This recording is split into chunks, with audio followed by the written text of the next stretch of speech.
Σε αυτό το βίντεο θα ετοιμάσω κάποιες λεπτομέρειες για το κτίριο ώστε να ολοκληρωθούν τα αρχιτεκτονικά. Δυστυχώς έχω κάνει ένα προηγούμενο βίντεο στο οποίο όμως για τεχνικό πρόβλημα δεν έχει σωθεί και ουσιαστικά δεν μπορώ να το ανεβάσω. Επομένως το μοντέλο έχει προχωρήσει λίγο από την προηγούμενη φορά και θα σας δείξω τι αλλαγές έχουν γίνει και πώς τις έχω κάνει. Συγκεκριμένα έχω τοποθετήσει, πάμε σε ένα άλλο 3D, έχω τοποθετήσει πεδιλοδοκό και συνδετήρια δοκάρια, πεδιλοδοκάρια και αυτά. Τα βλέπετε μέσα. Αυτά θα τα σβήσω με σκοπό να τα ξανατοποθετήσω για να δείτε με ποιο τρόπο έγινε όλη η διαδικασία. Ένα σημαντικό θέμα ήταν, επιλέγω ένα τοίχο με tab, τους επιλέγω όλους, ήταν ότι όταν βρισκόταν, αυτά θα πρέπει να, αν ακολουθήσετε πιστά το βίντεο, αυτά θα πρέπει να βρίσκονται στο μείον 11 εκατοστά. Βασικά παρατήρησα εδώ ότι έχει μπει πεδιλοδοκάρι σε δοκιμές, να το σβήσω. Λοιπόν, και εκεί. Αυτά ήταν από προηγούμενες δοκιμές. Εδώ θέλει ένα καθάρισμα, είναι από τον τρόπο που κόβεται. Ας το κάνω αυτό unjoin με εκείνο. Λοιπόν, ο τρόπος για να τοποθετήσουμε πεδιλοδοκάρια είναι ως εξής. Πάμε στο structure και επιλέγουμε wall, foundation wall και μετά επιλέγουμε το τοίχο που θέλουμε να το τοποθετήσουμε. Για κάποιο λόγο στα μείον 11 εκατοστά όταν ήταν δεν τοποθετούταν σωστά και δεν μας το έδειχνε. Η λύση ήταν να επιλέξουμε τον τοίχο, να αλλάξουμε το base offset και να το ξαναπάμε εκεί που θέλουμε. Μάλλον μείον θέλει εδώ.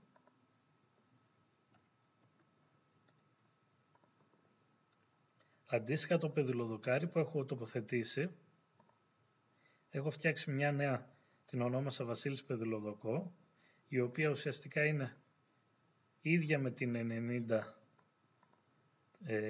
90-30, απλά την έχω κάνει 70-35, κεντρικό πέδιλο, επομένως άλλαξα και εδώ το πλάτος σε 70 εκατοστά, το ύψος 35 εκατοστά και εδώ σαν υλικό θα πάω να βάλω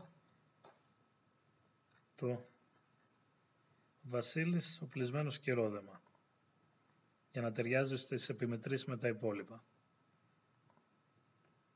Αντίστοιχα επιλέγω και τοποθετώ και στους άλλους τοίχους.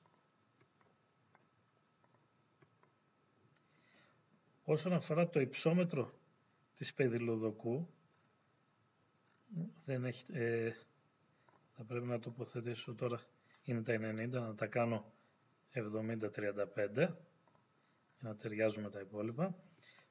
Όσον αφορά το ύψος ή αλλιώς το βάθος της πεδιλοδοκού, αυτό εξαρτάται από το τυχείο. Δηλαδή το τυχείο επιλέγουμε τι offset θα έχει από τη στάθμη και ανάλογα τοποθετείται και το πεδιλοδοκάρι. Δηλαδή αν το κάνω αυτό εδώ 1,36, ενώ έχω αλλάξει το ύψος του τυχείου, ακολουθεί από κάτω και το πέδιλο. Κάνω undo.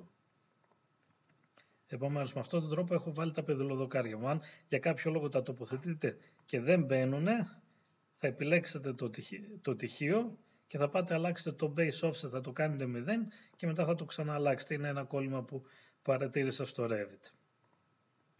Τώρα πάμε να βάλουμε τις συνδετήριες δοκούς με το δικό τους πεδιλοδοκό. Θα πάω στο υπόγειο. Εδώ για να μας δείχνει τα στοιχεία θα πρέπει να πάμε στο View Range αντίστοιχα και να βάλουμε Bottom και Level Unlimited για να μπορέσουμε να βλέπουμε και κάτω και θα πάμε για να βάλουμε πεδιλοδοκάρια, η συνδετήρια δοκάρια δεν θα τα βάλω ως δοκό γιατί η πεδιλοδοκός μπαίνει κάτω από τοίχο. Θα σχεδιάσω την πεδιλοδοκό ως τοίχο. Επομένως θα επιλέξω Wall, structural ή architectural, θα επιλέξω structural, δεν έχει και τόσο σημασία. Εδώ τι έχω κάνει, έχω κατασκευάσει μια πεδιλοδοκό edit, το είχα κατασκευάσει στο προηγούμενο βίντεο που σβήστηκε. Είχα ουσιαστικά αντιγράψει το retained 30 εκατοστά concrete και σε αυτό έχω επιλέξει, άφησα πλάτος 30 εκατοστά και έχω επιλέξει σαν υλικό το οπλισμένο σκυρόδεμα που έχω φτιάξει με το όνομα Βασίλης για τις επιμετρήσεις. Δεν χρειάζεται κάτι άλλο. Αντίστοιχα εδώ για την τοποθέτηση, είτε τα αφήνω έτσι, μπορώ να τα τοποθετήσω, τώρα θα είναι μείον 8 μέτρα από το υπόγειο και μπορώ να τα αλλάξω μετά. Θα δείτε πώς. Τοποθετώ εδώ τον τοίχο, escape, και εδώ, escape.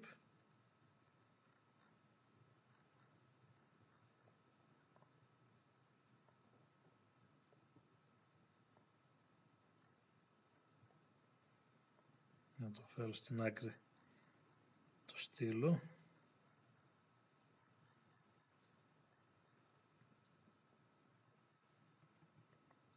Τώρα άμα πάμε στο τρισδιάστατο, ουσιαστικά είναι 8 μέτρα κάτω. Τους επιλέγω όλους και επιλέγω, θέλω η βάση να είναι μείον, δεν θυμάμαι ακριβώς, θα το βάλω τώρα τυχαία 1 και θέλω να είναι μέχρι το υπόγειο. Έχουν μπει στο περίπου και θα πάω να τοποθετήσω μια τομή για να τα βάλω ακριβώς, αλλά πριν το κάνω θα πάω να βάλω και εδώ πεδιλοδοκό, όχι το 90, θέλω το 70, εδώ και εδώ, και τώρα πάω να τοποθετήσω τομές για να καθορίσω το υψόμετρο. Πάω στο ισόγειο, αφήνω αυτές τις τομές, θα μου χρειαστούν για διάφορους άλλους λόγους, φτιάχνω μια καινούργια τομή, μάλλον πάω στο υπόγειο να δω, είναι πιο εύκολο. Εδώ νομίζω μπορούμε και από τις ίδιες τις τομές, άμα πάω εδώ, το βάλω να το βλέπω λίγο πιο κάτω, θέλω πρακτικά να έρθει το άνω μέρος της πεδιλοδοκού στο άνω μέρος αυτινής, άρα 64 εκατοστά πιο πάνω. Άρα επιλέγω τον τοίχο, προσοχή τον τοίχο, όχι το πεδιλοδοκάρι, και το ανεβάζω 64 εκατοστά, που σημαίνει εδώ ότι θα πρέπει να έρθει 0,36. Ωραία. Αντίστοιχα πάμε στην άλλη τομή, επιλέγω πάλι τον τοίχο και επιλέγω μείον 0,36.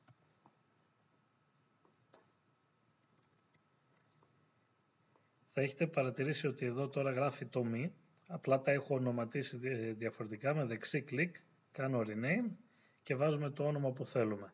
Αυτό το όνομα αυτές οι τομές θα μπουν στα τελικά μας σχέδια, γι' αυτό και τα έχω βάλει αντίστοιχο όνομα.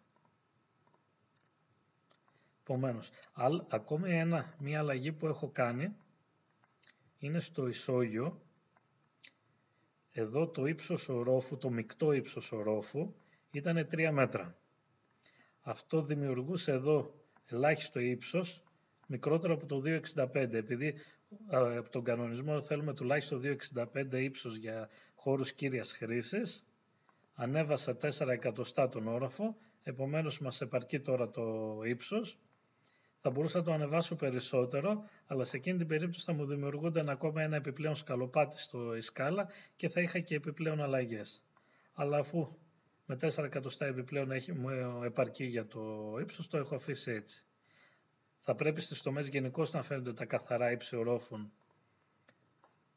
το γενικό ύψος και κάτω από τις δοκούς, γιατί κάτω από τις δοκούς δεν θα πρέπει να είναι κάτω από 2 μέτρα μάλλον, επομένως εδώ είμαστε εντάξει. Τώρα κάτι ακόμη, λίγο πολύ το μοντέλο μας είναι έτοιμο. Αν αναφέρω εδώ το υψόμετρο των περιμετρικών τυχείων στο υπόγειο, θα πρέπει να είναι -36 με σκοπό να υπάρχει να δημιουργείται, ο λόγος που έχω κάνει τέτοιο υψόμετρο είναι ότι θέλω από το άνω μέρος της πλάκας μέχρι το κάτω μέρος του πεδίλου να είναι 60 εκατοστά, θεωρώντας ότι εδώ θα τρέχει το δοκάρι 60 εκατοστά. Αυτός είναι ο λόγος δηλαδή που τα τυχεία βρίσκονται στο -36, γιατί ήδη βρίσκεται 11 εκατοστά χαμηλότερα η πλάκα σκυροδέματος, ο πλεισμένος σκυροδέματος. Και επομένως κάτω από την πλάκα πλεισμένου σκυροδέματος θα είναι το δοκάρι μας, το στατικό. Άρα, λίγο πολύ το μοντέλο είναι έτοιμο και πρέπει να αρχίζω να κατασκευάζω τις λεπτομέρειες. Έχω ξεκινήσει ήδη να κατασκευάζω, έχω κάνει τη λεπτομέρεια στη σκάλα, η οποία να σας δείξω λίγο με ποιον τρόπο γίνεται. Πάμε στη δομή που θέλω την λεπτομέρεια και επιλέγουμε View, Call Out, Rectangle και σχηματίζω ένα ορθογώνιο. Ας το κάνω εδώ, ένα παράδειγμα, και σε αυτό εδώ το ορθογώνιο θα μου σχηματίσει μια λεπτομέρεια, όπως αυτό τώρα το call out που έχω κάνει είναι αυτό εδώ.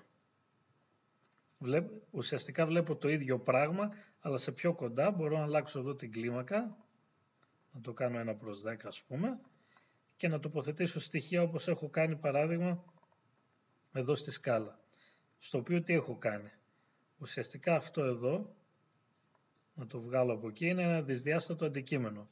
Αυτή ήταν η τομή μου όπως ήταν πριν, να κάνω undo και ήρθα εδώ και σχεδίασα ένα αντικείμενο δυσδιάστατο region, field region, με υλικό σκυροδέματος, ώστε να κρύψω την επιφάνεια. Το ίδιο έχω κάνει και εδώ αντίστοιχα. Δηλαδή αν σβήσω αυτό, θα δείτε πως ήταν πιο πριν, ήταν κατά αυτόν τον τρόπο η σκάλα. Και επομένως έπρεπε η πλάκα σκυροδέματος της σκάλας να ενώνεται με την πλάκα σκυροδέματος της πλάκας.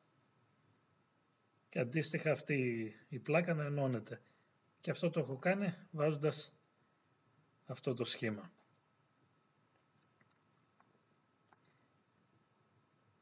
Εδώ θα μπορούσαμε για να ολοκληρώσουμε τη λεπτομέρειά μας πατώντας το text και επιλέγοντας από εδώ μαζί με βελάκι ή αυτό το βελάκι, μπορούμε να πάμε και να σημειώσουμε στοιχεία. Δηλαδή παράδειγμα, εδώ είναι πλακίδια, κεραμικά πλακίδια. Τώρα αυτό που μου λέει είναι ότι δεν φαίνεται για τον εξής λόγο. Αν κάνω κλικ στη λεπτομέρεια βλέπω τα εξής. Έχει δύο ορθογώνια. Το ένα ορθογώνιο μας δείχνει, κρύβει από μέσα από το κτίριο τι στοιχεία θα μας δείξει. Το δεύτερο ορθογώνιο είναι για τα στοιχεία που είναι annotation, δηλαδή τα περιγραφικά. Επομένως, άμα μεγαλώσω το ορθογώνιό μου εδώ, θα πρέπει να μας το δείξει. Και να το εμφάνισε. Δηλαδή βρισκόταν πιο έξω, γι' αυτό δεν μου το εμφάνιζε. Επομένως, κάνοντας μεγαλύτερο το ορθογώνιο, πλέον μου το εμφανίζει. Βέβαια, δεν χρειάζεται να είναι τόσο μακριά, στο πάμε λίγο πιο κοντά, κάπου εδώ, και να προσθέσουμε μερικά ακόμη. Από κάτω από τα κεραμικά πλακίδια είναι η κόλλα πλακιδίων. Ας τα φέρω από κάτω. Θα βάλουμε αυτόν τον τρόπο.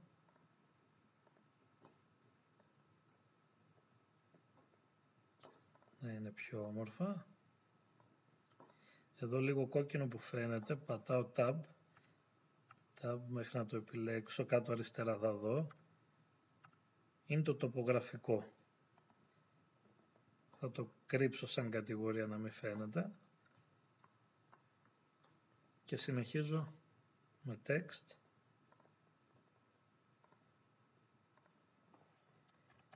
Οπλισμένο σκυρόδεμα.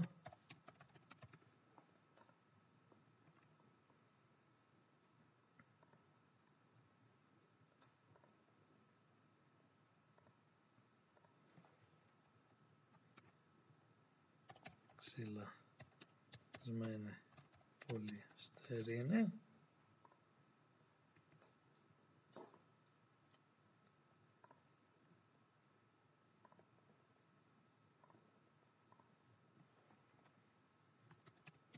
Σοβάς. Εδώ θα μπορούσα να γίνω πιο περιγραφικός, να γράψω πάχη, οτιδήποτε. Το αφήνω για εσάς να κρίνετε αναλόγως όπως νομίζετε εσείς καλύτερα, ανάλογα με το έργο σας. Τώρα σας δείχνω με ποιο τρόπο μπορείτε να το κάνετε. Πάμε λίγο να δούμε στη λεπτομέρεια στέγης τι έχω κάνει. Εδώ το ίδιο πράγμα έχω κάνει. Έχω τοποθετήσει αντικείμενα θερμομόνωσης για να φαίνεται πιο καλά. Ας πάω να το βάλω. Θα το βάλω μάλλον σε μια καινούργια λεπτομέρεια. Θα κατασκευάσω μια καινούργια λεπτομέρεια για να δείτε. Εδώ έχω βάλει αντικείμενα τα οποία θα το κάνω move εδώ. Ουσιαστικά είναι, άμα δείτε κάτω αριστερά, γράφει M single section. Είναι ουσιαστικά ασφαλτικά κεραμίδια. Κάνω undo για να μπει στην προηγούμενη θέση. Εδώ έχω βάλει αντικείμενα δυσδιάστατα detail, τα οποία είναι τούβλα, με τις διαστάσεις που έχω επιλέξει εγώ. Και πάμε να κάνω μια άλλη τομή και εδώ στο τέλος έχω βάλει ένα αντικείμενο section, ουσιαστικά για να μου κρύβει κατά αυτόν τον τρόπο και να έχει καλύτερη οπτική. Πάμε να κάνω το ίδιο σε μια άλλη διατομή για να καταλάβετε πώς το έχω κάνει. Πάμε σε μια τομή και ας φτιάξω την τομή αυτήν, η οποία πρέπει να είναι εδώ. Ναι.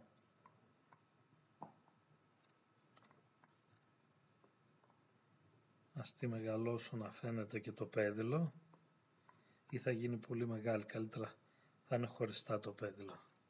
Άρα μάλλον εδώ θα έχουμε θέμα, θα πρέπει να δείξω το έδαφος και την πλάκα έξω, επομένως έχει αρκετά, θα πάω κάπου αλλού για να είναι πιο απλό να δείτε τι ακριβώς κάνω. Θα πάω εδώ αν είναι, το τοποθέτω εδώ.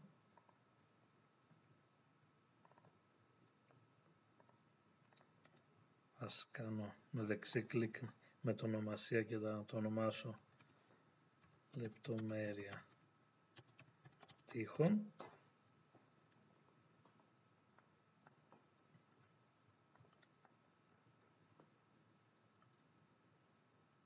Εδώ είναι το κυκλίδωμα ουσιαστικά της βεράντα, του δώματος.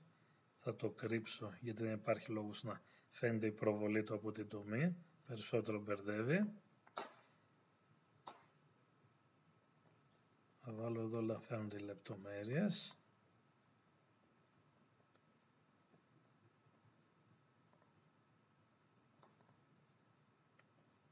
Λοιπόν, εδώ γιατί δεν μου δείχνει την πλάκα. Πάμε στην τομή. Βρίσκομαι στο... Καλύτερα να έρθω αν είναι να πάω σε άλλο μέρος της τομής. Θα σβήσω αυτό. Γιατί εδώ δεν έχει δάπεδο, οπότε να πάω κάπου που να έχει και το δάπεδο μαζί. Να δούμε στην τομή 2 αν ταιριάζει κάπου. Μπορούμε να πάμε εδώ. Επομένως πάμε View, Call Out και θα κάνουμε εδώ. Το επιλέγω και βάζω το κυκλάκι κάπου που να είναι πιο εμφανή και πιο ωραίο. Και πάω εδώ, με δεξί κλικ το μετονομάζω σε λεπτομέρεια τείχου.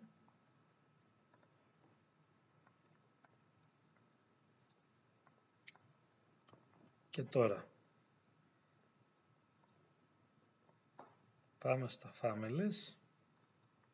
Πάμε καταρχάς να κάνουμε να βάλουμε το περίγραμμα του πλεισμένου σκυροδέματος. Πάμε στο Annotate και κάνουμε filter region, επιλέγουμε ως filter region, να κάνουμε edit, duplicate οποιοδήποτε και βάζουμε σαν fill pattern concrete. Έχει διάφορα εδώ. Επιλέγουμε από αυτό τι ταιριάζει καλύτερα για αυτό που θέλουμε.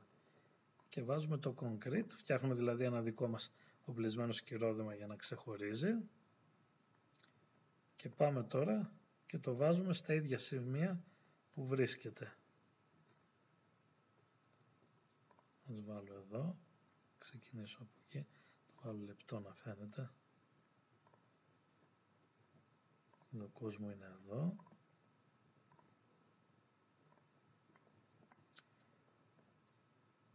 Το βγάζω μέχρι έξω. Εκεί θέλουμε 15 εκατοστά.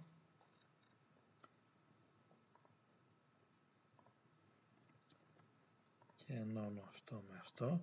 Το έχω βγάλει πιο έξω από τη λεπτομέρειά μου, γιατί ούτως ή άλλως θα κρυφτεί από πίσω. Δείτε πως έχει κρυφτεί και έχει μείνει αυτό που θέλω. Αντίστοιχα εδώ θα πρέπει να τοποθετήσω τα τούβλα μου. Επομένως πάω, κάνω Insert, Load Family και πάω στα Detail Items και εδώ έχει πάρα πολλά στοιχεία. Αυτά όλα τα Detail είναι ουσιαστικά στοιχεία δυσδιάστατα, που σημαίνει ότι ό,τι φαίνεται σε αυτά θα φαίνονται μόνο στο view που τα τοποθετούμε. Από εδώ έχω πάει στο Masonry και έχω επιλέξει, αν θυμάμαι καλά, το Clay Masonry Units και έχω βάλει το Bricks Section, το οποίο μου είχε ένα τούβλο, υποτίθεται, την τομή του μαζί με το κονίαμα. Τώρα το έχω κάνει ήδη open, εγώ δεν θα το φέρω από εδώ. Μετά πηγαίνοντας εδώ στα Detail Items, τα βρίσκεται εδώ μέσα και είναι το Brick Section και ουσιαστικά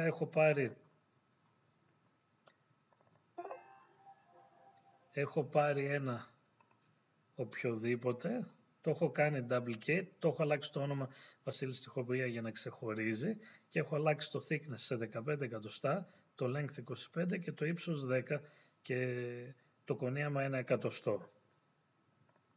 Αντίστοιχα αυτό όταν το σέρνω και το τοποθετώ εδώ μέσα, μου φέρνει το εξής αντικείμενο, το οποίο θα το βάλω εδώ πρόχειρα, πατάω escape και μετά το επιλέγω και το κάνω move, γιατί αυτό θα τοποθετηθεί ουσιαστικά στη στάθμη του οπλισμένου σκυροδέματος. Και πάω copy μετά, τσεκάρω το multiple και αντιγράφω και άλλα τούβλα. Και έτοιμη η τοιχοποιία μου. Ο σοφάς εσωτερικά φαίνεται μια χαρά, εξωτερικά η κόλλα φαίνεται μια χαρά. Θα έρθω να βάλω ένα αντικείμενο θερμομόνωσης, πάω στο Annotate, επειδή το insulation αυτό φαίνεται πιο καλό, το τοποθετώ έξω πρόχειρα. Πάχος, άμα δείτε, το έχω κάνει 10 εκατοστά και κάνω move. Από εδώ θα το πάω περίπου, θα το πάω εδώ, γιατί είναι από το μέσο και μετά θα το πάω 5 εκατοστά πιο έξω για να πάει ακριβώς στη μέση. Αυτό αντίστοιχα νομίζω κάπου εκεί θα είναι και θα πρέπει να το επιλέξω και να το κάνω copy και από κάτω. Μεγαλώνω το μήκος του, πρέπει να έρθει αυτό εκεί. Τώρα εδώ επειδή φαίνεται αυτό η διαγράμμιση πάνω από την άλλη, θα έρθω και θα κάνω region, masking region, που στην ουσία κρύβω τα στοιχεία που δεν θέλουν να φαίνονται. Εκτός βέβαια από τα detail items, επομένως άμα το φέρω στα 10 εκατοστά εδώ, μεγαλώσω αυτό προς τα εκεί, έχει κρυφτεί ουσιαστικά από πίσω το άλλο το hatch και έχει παραμείνει το δικό μου. Ξαναπατάω region, masking region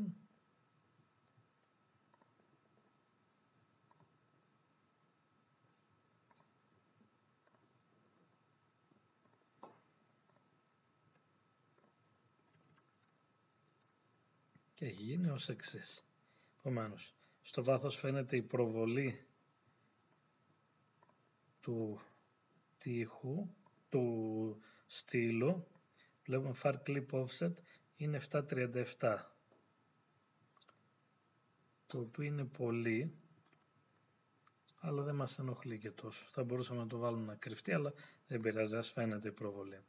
Άρα θα επιλέξω και ένα από τα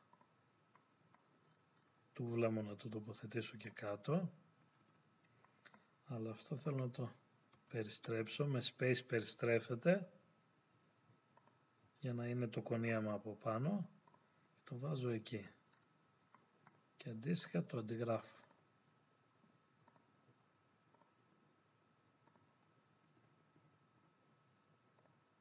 Ας μεγαλώσω λίγο εδώ την τομή και να βάλω και ακόμη ένα.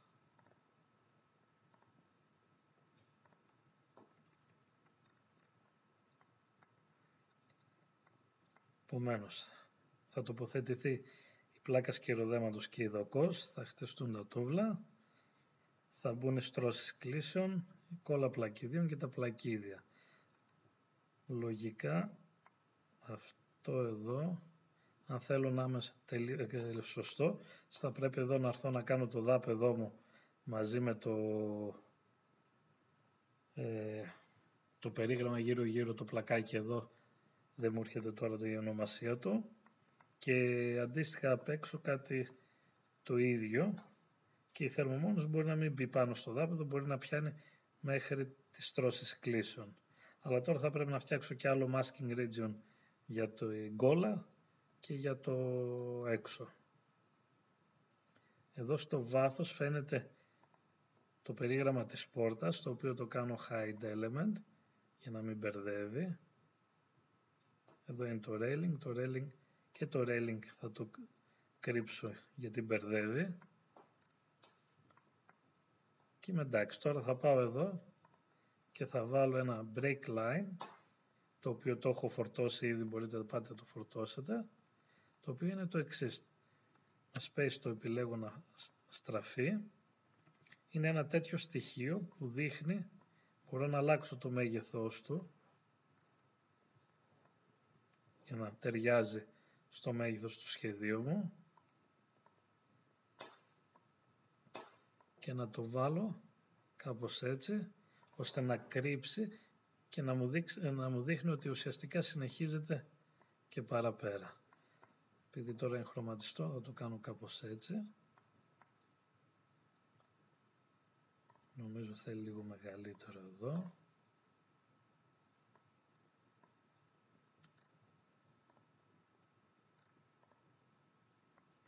Αντίστοιχα θα πάω να βάλω ένα τέτοιο και πάνω.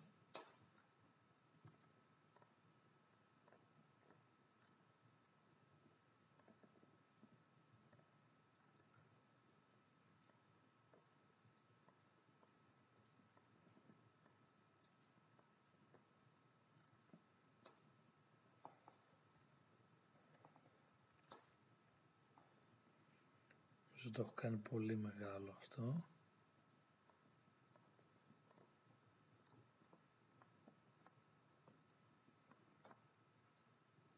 Και να βάλω και ένα από κάτω.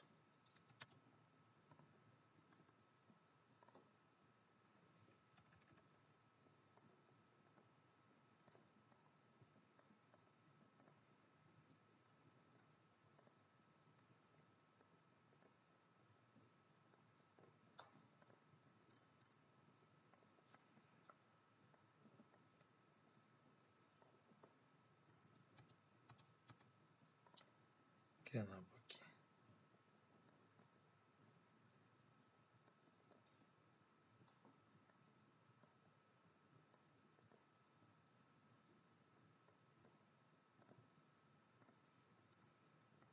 Κάπως έτσι.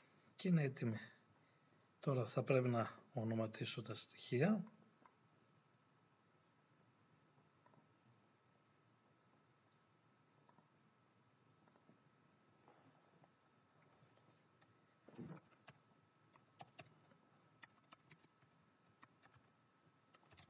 Λασμένη πολυστερίνη.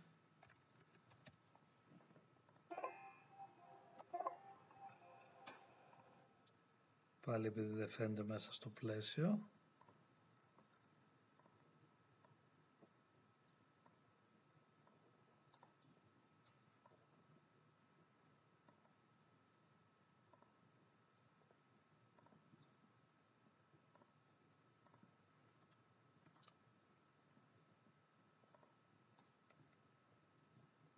Βάλουμε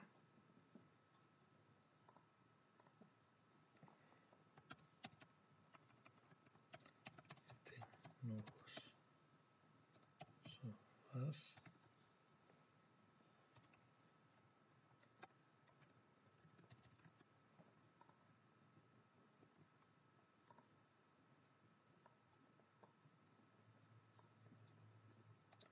Βάλουμε να φαίνονται αντίστοιχα.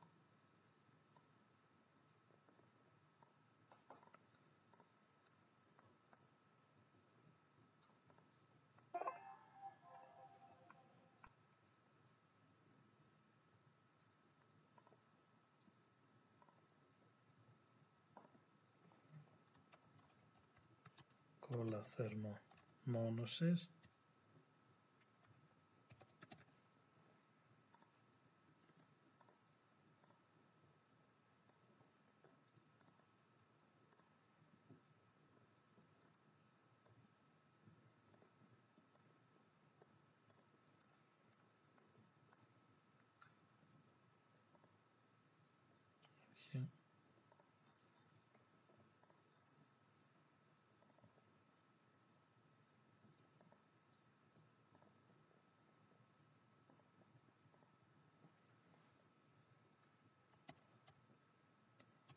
Κοπία 15 εκατοστών.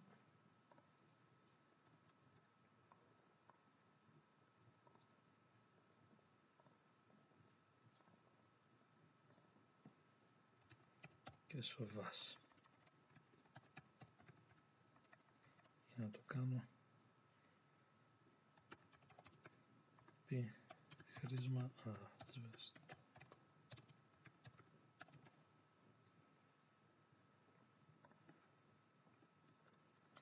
Αντίστοιχα μπορείτε να τοποθετήσετε και εσείς ό,τι άλλο νομίζετε. Εδώ θα χρειαστεί παράδειγμα να αναφέρουμε και για την κόλλα πλακιδίων, τις τρώσες ρήσεων.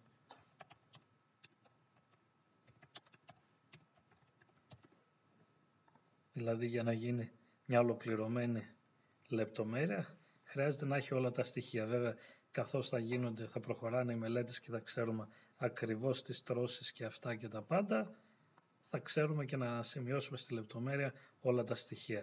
Με αυτόν τον τρόπο κατασκευάσουμε τις λεπτομέρειές μας και είναι έτοιμες για να τις βάλουμε σε χαρτί για εκτύπωση με την κατάλληλη κλίμακα, το οποίο μπορεί να είναι 1/25, 1/20, 1/10, αναλόγως όπως προτιμάμε. Τώρα που άλλαξα την κλίμακα θα χρειαστεί μεγαλύτερο πλαίσιο για να φαίνονται οι περιγραφές. Θα χρειαστούν μετακίνηση, οτιδήποτε, ό,τι νομίζετε για να φανεί, να είναι πιο ευανάγνωστο το σχέδιό σας. Επομένως με αυτόν τον τρόπο λίγο πολύ έχουμε συμπληρώσει σχεδόν όλα τα αρχιτεκτονικά μας. Απομένει να βάλουμε, θα πρέπει να είναι hidden και θα πρέπει να βάλουμε να φαίνονται μόνο αυτά που πρέπει σε κάθε όψη. Δηλαδή το αντίστοιχο view range δεν χρειάζεται να το κάνουμε unlimited τώρα, γιατί τα δοκάρια δεν χρειάζεται να τα βλέπουμε. Και να έρθουμε εδώ να βάλουμε διαστάσεις, να προσθέσουμε αντικείμενα και άλλα στοιχεία. Όταν βρίσκουν κάποια τέτοια μπορούμε να μεταφέρουμε με αυτόν τον τρόπο το νούμερο. Αντίστοιχα πάμε στο ισόγειο. Θα πρέπει να τοποθετήσουμε εδώ ντουλάπες, στοιχεία, κουζίνες, σαλόνι και άλλα τέτοια από τις βιβλιοθήκες του Revit. Αντικείμενα μέσα στο WC μας, να ονοματίσουμε τα δωμάτια. Στον όροφο το ίδιο πράγμα, θα πρέπει να μπουν στοιχεία στα δωμάτια, ντουλάπες και άλλα τέτοια στοιχεία να ονοματιστούν και μετά να προχωρήσουμε να μπουν και οι διαστάσεις ό,τι μας λείπει, γιατί αυτές που έχω βάλει τις έχω βάλει στα γρήγορα για να δω τέτοιο. Θα πρέπει όλες οι καθαρές διαστάσεις να αναφέρονται σε όλους τους χώρους. Βέβαια αφού θα πρέπει να μπουν και τα υπόλοιπα μέσα τα έπιπλα, θα φανούν πως θα είναι πιο καλά.